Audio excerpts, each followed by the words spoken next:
There's the ascending aorta, aortic arch, descending or thoracic aorta, abdominal aorta. I can do this more than once. Okay.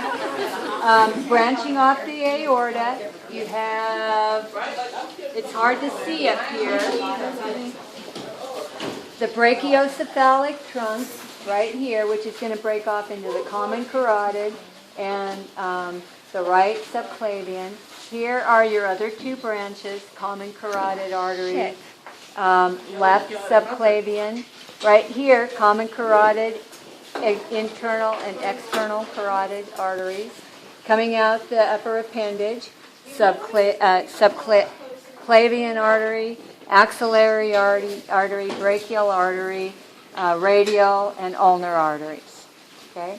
Now, down here, this was broken. I'm going to have to show you these abdominal vessels on another model. This one's broken.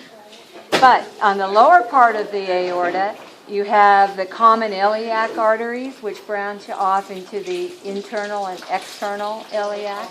As soon as it passes out onto the thigh, it would be femoral, popliteal.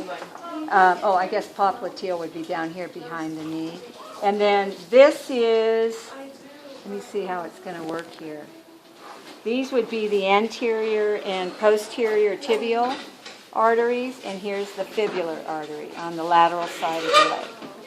Okay, now as far as the veins go, here's the superior vena cava. It branches off into two brachiocephalic trunks. Off the brachiocephalic trunk, you have the common jugular, which is a vein which is going to bifurcate into the internal and external jugulars.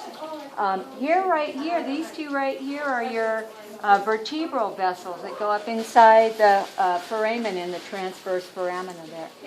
Okay, subclavian vein, axillary. These two right here are your superficial vessels. This would be cephalic and basilic veins. These are all your superficial ones right here. And then this is the medial cephalic, median basilic, and median vein. This is that Y pattern. You have to look at the other book for the other pattern. Down here for the veins on the lower part of the body, same old names. Iliac bifurcating into internal and external iliac veins. Once they get out past the femur there on the thigh, this would be femoral vein, popliteal vein. And then you have, this one's missing one here.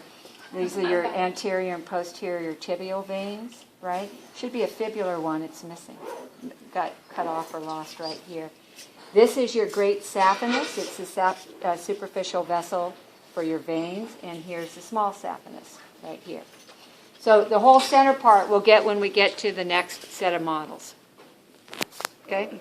Because our abdomen